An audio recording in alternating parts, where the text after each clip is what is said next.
Today, I'm excited to speak to Dr. Jenn Mann, a naturopathic and holistic medical professional. Let me briefly introduce her before I bring her on. Dr. Jenn Mann is a naturopathic doctor and the founder of the Nova Wellness in the San Francisco Bay Area.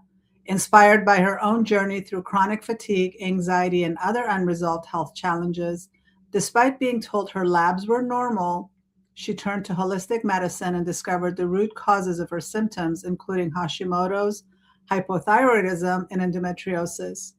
Refusing to accept a life limited by chronic conditions, she healed through integrative care and was inspired to help others do the same. At Nova Wellness, Dr. Mann takes a whole person approach that honors the connection between physical, emotional, and spiritual health, supporting clients in creating nourishing, joyful, and purpose-driven lives through personalized care, workshops, and community gatherings. Hi, Dr. Mann. Thank you for joining the program.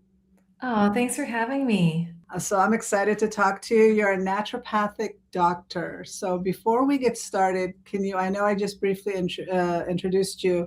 Can you just briefly tell us the difference between a naturopathic doctor and a regular Western physician, allopathic doctor, I guess? Just to tell us a little bit about that, and then your own background with your own health issues and how it led you to where you are now.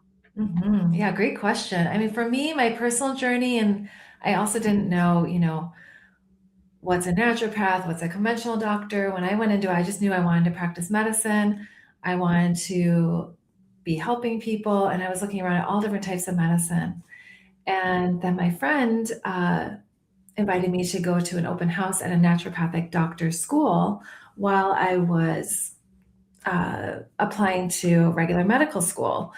And I went and I learned about the psychology, the background, the philosophy of naturopathic medicine. I just fell in love with it. And naturopathic medicine really is about helping the body to heal itself. It's really about supporting the body's wisdom, its knowledge to rebalance things that have gotten out of balance. And we believe in using the healing power of the body to heal itself. We believe in education. We believe in using the least strong thing to make a correction. So sometimes that might involve pharmaceuticals, but typically involves more lifestyle and education and things like supplements and herbs. So it's the same as conventional medicine in the sense like our training is to become a primary care doctor. So I'm in California, I can be a primary care doctor in California, but our toolbox is very different. Our toolbox is much more lifestyle, herbs, supplements, education, and we use a range of tools to assess the body that are a bit different too.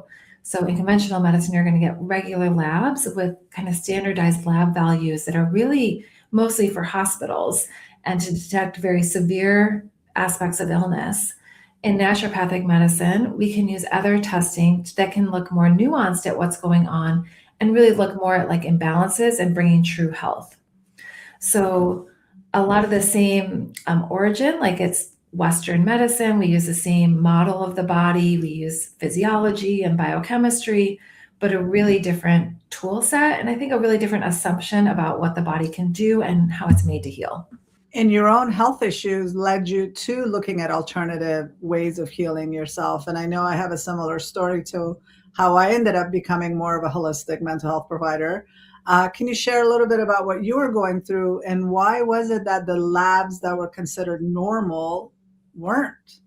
Yeah, great question. So I started having imbalances in my body when I was like 12 years old. I started developing depression and fatigue, and I was a very driven person, like many of us are. We just push through. And I told doctors, I told therapists what was going on.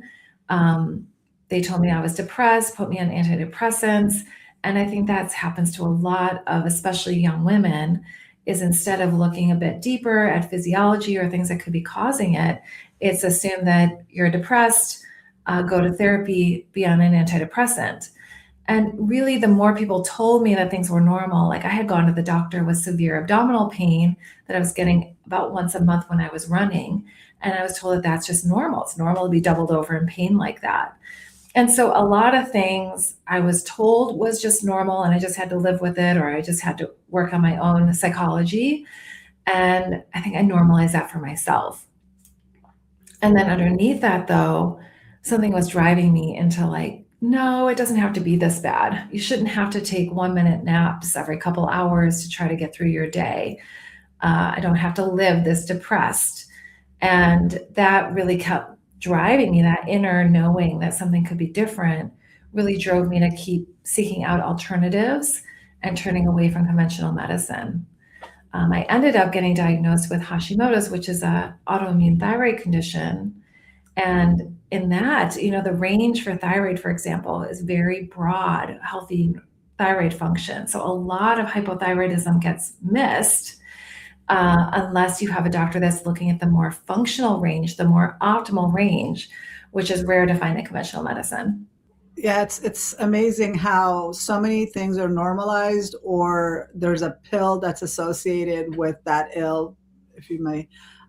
So I was the same way. I mean, when I had severe cramps for my menstrual cycle, I was like, okay, just take Midol or whatever, take a pill that kind of numbs the pain. And or I was offered surgery when I was diagnosed with endometriosis, or Mhm. birth control pills. And thank God that I didn't have insurance at the time that I was diagnosed.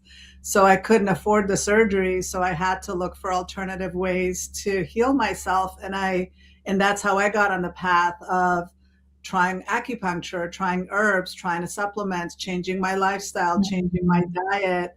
And all of that made such a difference, not only with my physical symptoms related to endometriosis, but also improved my mood, gave me more mental clarity. And I know I deal with a lot of women between 35 and 50 that get diagnosed with depression and anxiety because their hormones are fluctuating. And it's not really about depression or anxiety. It's just their hormones are going all out of whack and their mood is affected. And so the solution isn't more pills. It's about really evaluating what's going on. And I'm assuming all of that is your story as well, right? 1,000%. And then, I was doing all the things. I was going to therapy. I was doing all the self-help. And then once I started treating my thyroid, after that got diagnosed, all of a sudden, all that started working. But it was like I was doing all this inner work, all this emotional work, mental work, but it's like it didn't have the substance to stick to. And I think that's a huge gap between like mental health and physical health is like no one's saying like, do you have the substance literally to change your brain, to change your nervous system? Maybe you don't have the B12 or the vitamin D or the thyroid hormone or other hormones. You can do all that psychological, spiritual, emotional work, but if it doesn't have the substance to stick to, we are physical creatures. So it has to land somewhere. And oftentimes that's totally missing. And that foundational need, like the connecting the mind, the body, and the spirit, a lot of people just think I'm just going to only focus on the symptoms of my anxiety or my Mhm. depression or my thyroid or my gut or whatever, only focusing on one thing at a time. That's a Yeah. very Western mindset. So is naturopathic medicine, it is getting to the root of the issues, allowing the body to heal. Can you talk a little bit about how that supports us by connecting our whole mind, body, spirit together so that we can allow our body to heal? Yeah, I think that on one level, there is the body as a whole. Even looking at the body as a whole is still pretty radical. And what I love about naturopathic medicine, the root of that is nature, right? And so I think of the body as an ecosystem. When you look at an ecosystem, you have all the different elements of a healthy ecosystem: the water, the land, the flora, the fauna, and you need all of those healthy, just like in your body. If you just focus on the gut or you just focus on the thyroid, it's often not enough. And we call this the terrain. You want the entire terrain of your body to be healthy. You want the gut to be healthy, have enough nutrients, have your hormones be balanced, your blood sugar be balanced, uh, decreasing toxicity in the body, good, healthy diet that's really fueling you. So when we work with people, we work with you over time to like go through all these different elements. And just that alone, the thought like, oh, I need to treat all of my body gets people a lot farther than just taking this to affect hormones or bioidentical hormone therapy, which is fine. But if the whole terrain is not addressed, then you get mixed results with that. So if you're someone who's like, well, I have this part dialed in, but this isn't, getting that holistic support can be really helpful. Well, it's sometimes when we're only focusing on one thing at a time, we're just slapping a band-aid on that. Like if you, I like the analogy of if you're growing lettuce and the lettuce isn't doing well, you're not automatically going to blame the lettuce or just toss the lettuce. If this is continuing to happen, you're going to start looking, going, what's going on with the soil? Is the lettuce getting too much sun? Is the lettuce getting too much water? Are there bugs here that are destroying the lettuce? Are the weeds around the lettuce killing the lettuce? And so we're so quick to look at things outside of us and be more mindful and evaluate to see what's going on, what's the root cause of what's happening so we can avoid the problem. But when it comes to ourselves, it's like, no, I just want to take a pill just to get rid of the headache or just get rid of the stomach ache or just put a band-aid on this gaping wound that's like festering and sore and just rotten, but yet I'm just going to keep putting bandages on it instead of really figuring out what's going on with it. Why is it not healing? And that's what I love about the concept of naturopathic medicine and Eastern medicine and a holistic and integrative medicine and alternative medicine, whatever you want to call it. It just should be medicine. It should be, it should have, like you said, a wide range of tools in our tool belt. If one isn't working, let's try another one and see. And what you just talked about, the terrain, when people are looking at that, they might be like, oh my God, that's so overwhelming. I have to do so many things. And I didn't do everything overnight. I slowly unraveled, peeled the onion. I tried the diet. If that didn't do it, then like, let me go try this supplement, try this herb. Let me go try acupuncture. It just happens over time, but it's a matter of just being open to trying different solutions. What are your thoughts on that? I mean, that's just my view on it. It's a great topic because look at the world now. Like if you're on Instagram, Facebook, all these things, like you're getting thrown thousands of wellness products and you'll be like, well, how do I do this? And then there's longevity and biohacking. And, it's like, how do you prioritize? How do you suss through that? I think a lot of people are very overwhelmed right now. A lot of my work has turned into like just helping people sort through all the information out there. So it's very common to feel that way. I think cultivating this sense of your inner healer. So staying like I was sharing earlier, I had kind of a voice within me that was like, I can feel better than this. Like I just know that. And to keep a curiosity about it, to keep an openness about it, and probably each thing that you try, there's going to be some takeaways that work for you, and there's going to be some things about it that don't work for you. So I think there is a being open in that way and redirecting to your inner knowing and relating to yourself and your own progress for yourself, not comparing yourself. So I think that's one really important piece. And the truth is there's also a lot of pieces.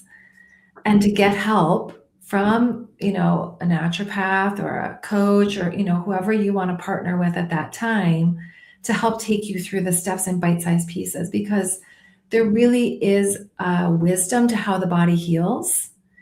In naturopathic medicine, there tends to be a certain order, a general order that we work on things through. We tend to do the foundational pieces like food and sleep and stress management before going into gut clearing or treating infections or things like that. So if you can work with someone who has experience and partner with them, that makes a huge difference too. I'm glad you said that.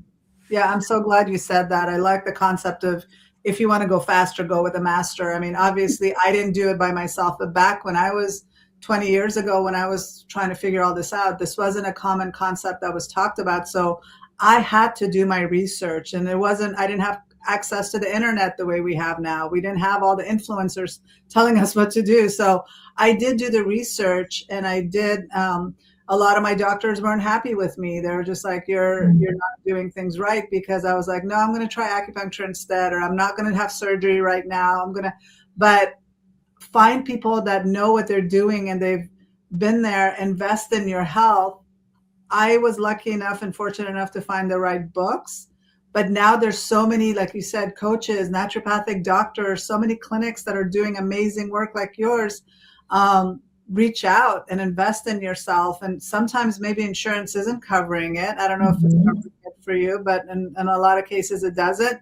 But I'd rather get a more holistic perspective for me to make sure that it's aligned with my whole body as opposed to just focusing on one thing at a time. But can you talk a little bit about that? Just the investment that it takes. And it's not always Mhm. about money. Sometimes it's just about time. It's about commitment. It's about making sure you're going to bed on time. So can you talk a little bit about that and why it's important for us to become advocates for ourselves? Mhm. So yeah, again, the conventional medical system or kind of the sick care model is just there to give you medications or certain labs when you reach a certain level of illness. And these other therapies that we're talking about are really there to create health.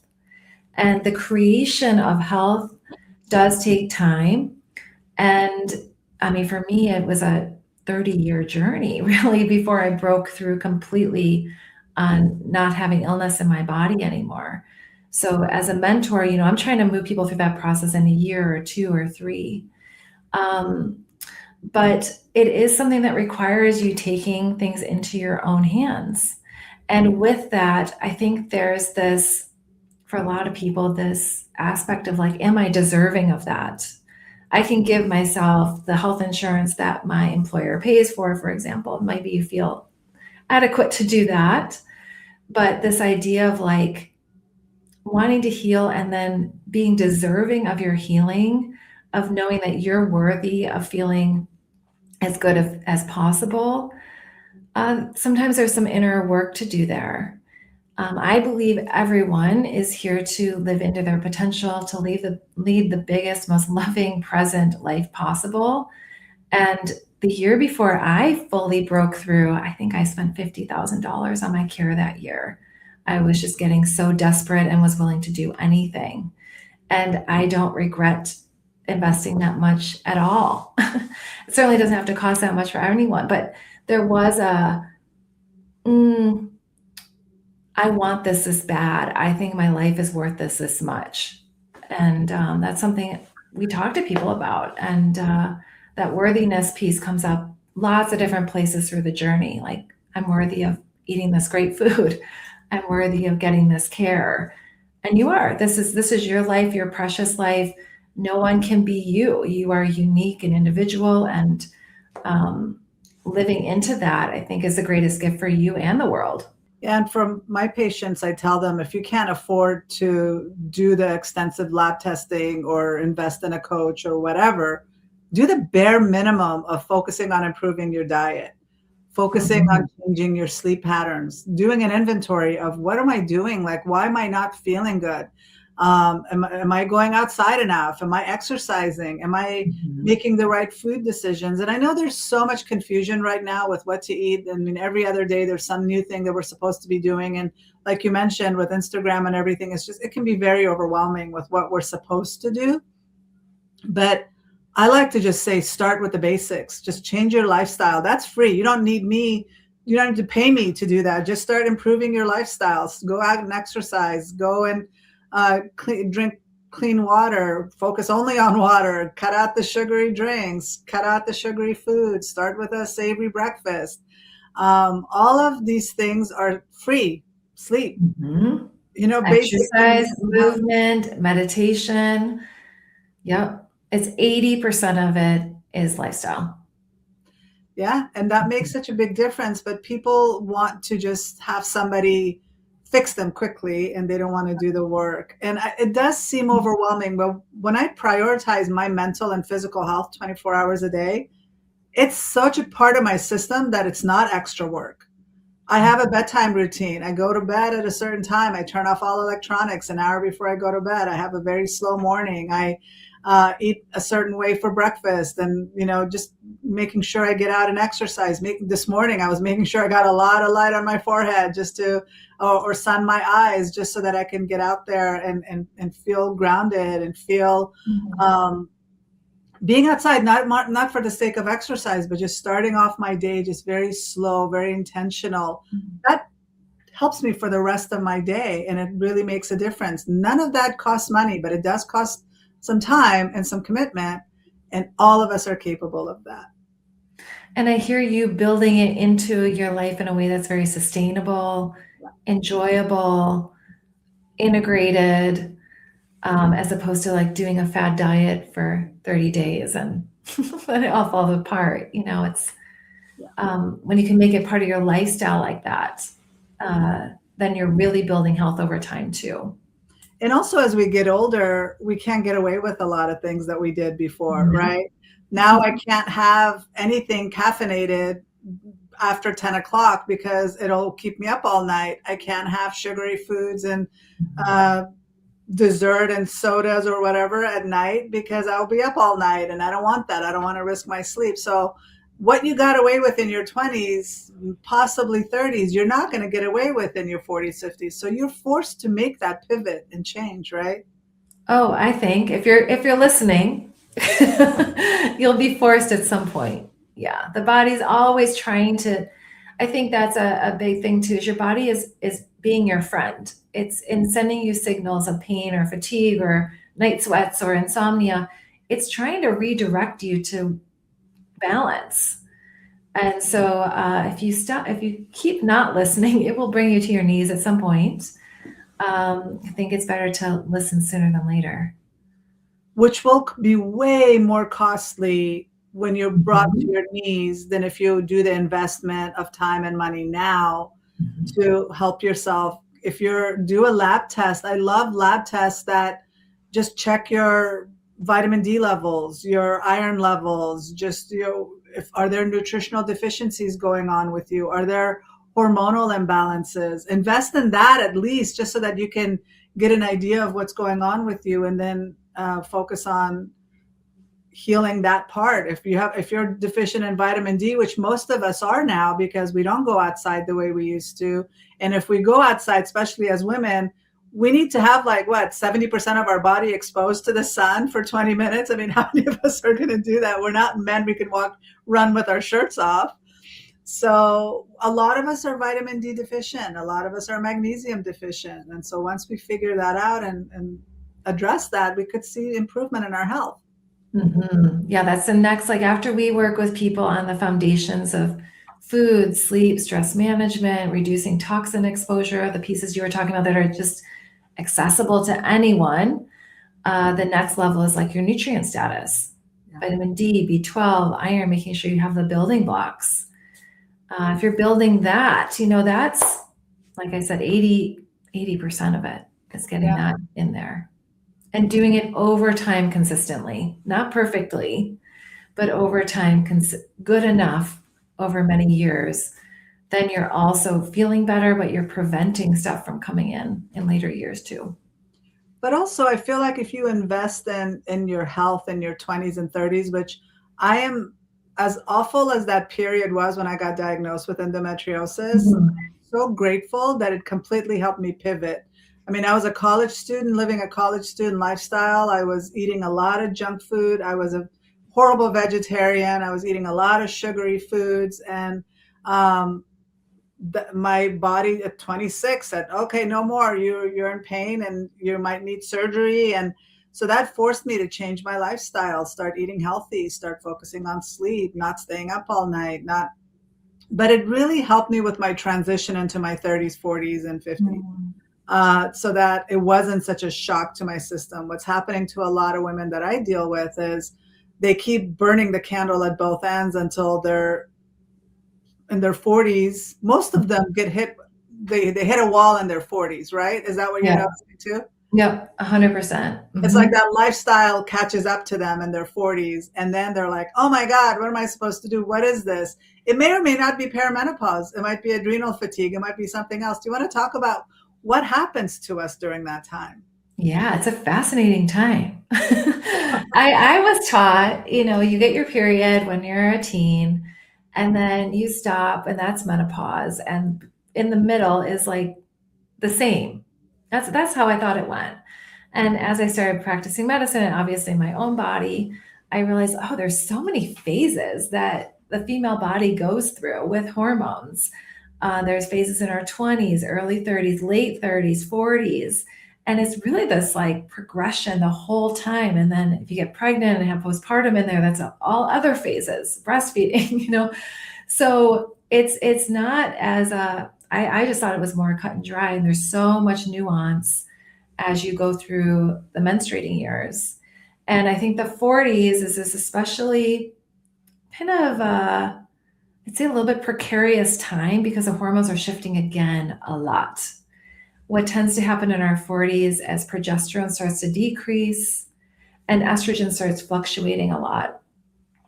And because of that, I think a lot of it, because that system is more unstable, a little more volatile, the things that we were able to cope with before become very difficult to cope with. So people be like, I never had this reaction to foods. I never had insomnia before. I never had night sweats. I never had gut issues. I never had this kind of pain. I didn't have fibroids before. But because that terrain, the hormonal terrain becomes much more fluctuating, these things kind of come to a head. And I think there's also a level of spiritual and emotional development that happens in our 40s that are bringing us back to ourselves in a new way as well. And so you add all that together and it can feel like total chaos. And so that's a lot of people we see is when they're entering that time. And I think it's a call to actually heal so you can move into the next decades of your life much healthier. And somebody mentioned, and I forgot who it was somebody that has written, maybe it was the glucose goddess. Anyway, that they've recently done research that our brain shrinks 3 times in our life, and it's at puberty, pregnancy, and menopause. So if our brain is slowly shrinking, like I know my brain, everybody knows mommy brain, right? They know your brain is shrinking and you lose 30% of your brain, and it's making room for you to become a mom. Your brain is very efficient. It's not going to continue to use the pathways that it no longer needs, right? So when it's going through menopause, we no longer need the parenting skills, or we no longer need to prepare to become a mother. And so it's shrinking to become the new phase of you after menopause. And that's not the end. Like a lot of people feel like once I go through menopause, that's the end. But we are in menopause longer than we're in the menstrual years, right? Yeah, exactly. So exactly. And very few species go through menopause. Only a few species go through that. So there must be something really important about it. Isn't that us and whales? Yes. And I think elephants. And elephants. Well, they're all the ones that live a long time, right? Yeah. And so they're communal creatures that value wisdom and people in their elders that can bring that. And it can be a period of chaos until that happens. And it could be because of the brain shrinking, the hormones getting out of whack. It could be a lot of changes, no different than the time we went through puberty, but a lot of us forget about that. Because when we're at that age, we're anticipating, we're excited, we're becoming a woman. And so all of our friends are celebrating, but then we go to the menopause and doing it shame and silence and isolation. But there's a lot of changes that are happening. I mean, divorce happens a lot of times during this time. Families fall apart. And because if you don't know how to handle or have a handle on your mood, on your hormones, on your lifestyle, then it can create a lot more chaos, I feel like. And that's another reason we need to make sure we're taking care of ourselves mentally, physically, spiritually, emotionally. So what are your thoughts about how can we smooth that transition a little bit into menopause, especially mid-30s to mid-50s, I guess? Yeah, it's like a 20-year time period. So one thing we hold in naturopathic medicine, again, is that there is a wisdom in the body doing this. So there's nothing wrong with going through menopause. It's right. Your body isn't made to do that. It's made to go through this transition. How do we make that transition as easeful, as graceful, as maybe meaningful as possible? And one of the biggest things there, I think, is stabilizing hormones. So hormones are naturally fluctuating up and down. And you want to create, like we talked about a little bit earlier, stability in the terrain so that as those hormones, your ovaries, the hormones produced by your ovaries are switching over to mainly hormones produced by your adrenals, your body is creating a new place to land. So if the rest of your body is strong, your nutrients, your sleep habits, your food, stress management, your spiritual life, your gut, your immune system, then the fluctuating hormones have more room to land. They're not going to just rule your life because the rest of you is stable. So I think can be easing of the hormones through herbs or hormone replacement therapy, but also if you can stabilize the rest of the terrain, you're going to have a much easier time. Can you talk a little bit about the things that happen as a result of our hormones being so deficient? Like inflammation increases during this time, and so does insulin resistance. Can you talk about, along with weight gain and all the other stuff that happens, can you talk a little bit about how we can reduce inflammation and insulin resistance? And I know it's not just about sugar. I mean, our estrogen levels were able to maintain all of that before when it was a working functioning optimal level. But we don't have that anymore. So if we're not wanting hormone replacement therapy, for example, what are some other things we can do to manage insulin resistance or inflammation in our body? Yeah, so insulin resistance is actually quite multifactorial. I think we put all of it on food, and food is extremely important. You need way more protein, way less carbs as you're going through this transition. You need regular meals, you need exercise, you need your sleep. Like those become more non-negotiables. But I think the pieces that people don't talk about when it comes to insulin resistance, and I see this a lot in my practice, people coming in, they're like, I'm doing all those foundational pieces and I can't figure this out. One is cortisol levels and your adrenal health. So you have these adrenal glands, they sit on top of your kidneys, and they produce a hormone called cortisol. When cortisol goes way up, like in times of stress, it also increases your insulin resistance. And so being able to work on your stress management, these emotional, spiritual evolutions that are happening in our 40s is really important to attend to. I think it's a call for getting deeper alignment in our personal life, that if things, relationships, jobs, those types of things are not working for us on an emotional, spiritual level, they're going to start showing up in your physiology. So that's one big component. And I think components that people don't talk about nearly enough are things like toxicity. And we have so many toxins in our environment now. We all have to be doing a detox once a year. We all have to work on reducing that toxic exposure because that messes up insulin resistance. And then our gut health, our microbiome is so important for dealing with insulin resistance too. So again, it's like taking this terrain approach. All these things are affecting your blood sugar, not just what you're eating. And it's also the mental health component of it, managing your stress, managing your thoughts. And in our 40s, late 30s, 40s is when a lot of repressed emotions come to the surface. I don't know exactly what the reason for that is. I don't know if we're like mature enough to handle it and it's a good time to process it, but that's also a lot of people start addressing or at least remembering things that happened in the past that they might have forgotten. And that was contributing to their health all along, but they just didn't have that conscious awareness of it. So maybe this is a good time to look into therapy to deal with your root issues for your anxiety or depression or trauma that you haven't addressed, because all of that is going to impact your cortisol levels, your gut health. Can you talk a little bit about the vagus nerve and its connection to your digestion and just overall? Because I think that's the one thing that really makes a good statement about the connection between mental health and physical health. And we call this, there is something we call the psychoneuroimmunoendocrine system. It's a big word, but what it means is your psychology, your nervous system, your hormone system, and your immune system are actually one system. We parse them apart. We have specialists in conventional medicine that deal with all these different things.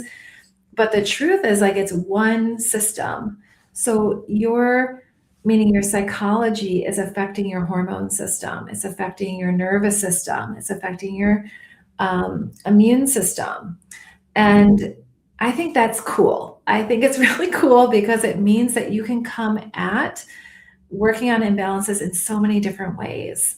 And if trauma is the thing that's starting to come up, then, and that's affecting your hormones, that's really real. Like really want to validate that for people, that if you're like, hey, I think this is related to like that stressor I had, or that difficult childbirth I had, or that sexual trauma that happened in my childhood, like, you are correct. Those things, our psychology, our outlook at the world is very much affecting our hormones. The vagus nerve is this beautiful, huge nerve in the body. It goes from the brain all the way down. It affects the heart, it goes into the gut, and it's an important part of regulating our nervous system in terms of, are we approaching the world in a fight or flight approach, or do we feel safe and secure? And it affects your heart. It affects how fast you digest. It affects your outlook. We're just learning more and more all these different tools to impact the system, that I think, especially for the female body, and especially in the transition of perimenopause, whether you're working on that directly on the vagus nerve, you can get a physical therapy that works on it, whether you're doing that through meditation, whether you're doing that through trauma healing. So many ways. I don't want to leave people overwhelmed. I want you to leave with that you can impact your system in so many different ways. The hormone replacement therapy is not the only way. And so what I'm doing with people a lot is like, well, what's coming up for you now? Like, what's the leading piece that's guiding us, and where you need to go with your healing? Yeah, and it's not about making them overwhelmed. It's about letting people know that there are solutions, and this is a good time to seek therapy if you need to address repressed emotions, because no matter, you can't outrun these traumas. You can't outrun a bad lifestyle. You can't outrun, you can't just keep burning the candle at both ends and then expect to have a full candle by 50. Exactly. So I think that's the empowering piece about this, is like, even with perimenopause and menopause, people are told, well, now HRT is the thing to do. And that can help to stabilize hormones, but that's not the only way. And you brought up, mind, body, spirit earlier. And it's true. Like, if you're doing work on the mind, it's also going to be helping your body. If you're doing it on past trauma, that's also going to be helping perimenopause too. There's no right way or only way to do it.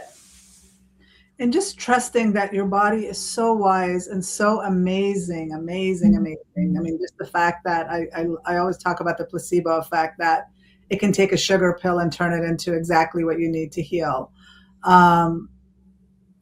Trusting that your body can heal. We just need to get out of its way and allow it to heal by removing these toxins, removing our toxic thoughts, removing our consumption of toxic news, toxic information, just being passive consumers, and focusing on happier thoughts, focusing on just being more positive. Like, I started the Happiness Project this year just because I wanted to be proactive about, and then also as an experimenter, just to see, can I be happier by the end of 2026 if I make these little changes? And what is that going to look like? And I feel like we need to do these little experiments with ourselves and see, okay, wow, last year was really difficult. Can I make this year a better year? And every year setting a goal, like, how can I get better in this area? How can I improve my comfort zone?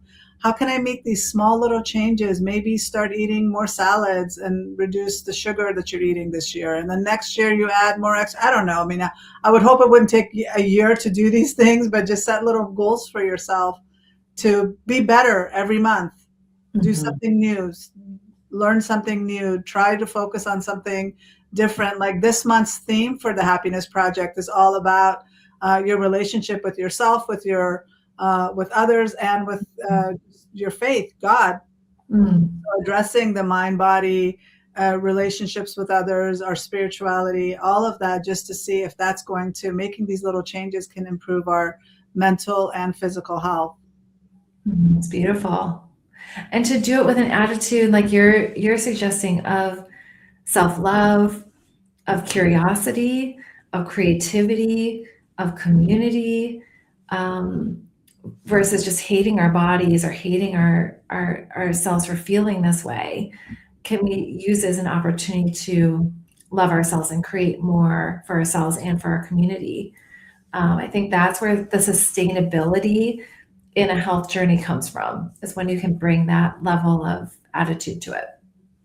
Yeah, the more I love my body and my brain, and it doesn't matter what size it is, it doesn't matter what it looks like. I'm always in awe of everything it's doing for me every single day. The other day I stubbed my toe and it hurt so bad. I was like, oh my gosh, normally don't even think about my toe. And it does so much for me. And yet right now I'm thinking about it all the time, and it's because it hurts. Or the same thing when we get a sore throat or when we're sick, we focus on that. But we should be doing more for ourselves and appreciating all that our body does on a regular basis. And the more we love it, just like the more we love our children or our pets, the more we want to do for them. There's no way we would feed our dogs junk food and keep giving them treats all the time, because we know that that vet bill is going to cost us a lot of money when they're sick, but we don't stop and think to do the same for ourselves. Yeah. Sometimes I ask people, what if your best friend came to you telling you this? Like, what would you tell them? Good one. And a lot of times it's a lot more compassionate, a lot more supportive than what we offer ourselves. Or even your child. What if your child was doing that? What would you do? There's no way you'd want them to continue to destroy their health. So we need to give the same love and compassion to ourselves. So thank you so much for this conversation. It was so good talking to you and learning from you. So can you tell us a little bit about where people can find you and connect with you? Yeah, so I'm Dr. Jenn Mann. I'm in San Francisco, California, and have a clinic called Nova Wellness. And we work with people through these issues. We work with you on the whole terrain over a period of time, and really partner with people on creating that higher level of health and wellness for themselves and the lives they really want to be living. So if you're in California and you'd be interested in discussing that with us, we offer free discovery calls. You can go to our website, novawellnessmed.com. You can also find us on Instagram, and we have information blogs. We have social media too. If you're not in California, but you just want to learn more about this approach in naturopathic medicine, you can find lots of stuff there too. Well, thank you so much again for having this conversation with me and being here. Thanks, Nafisa. So great to spend time with you.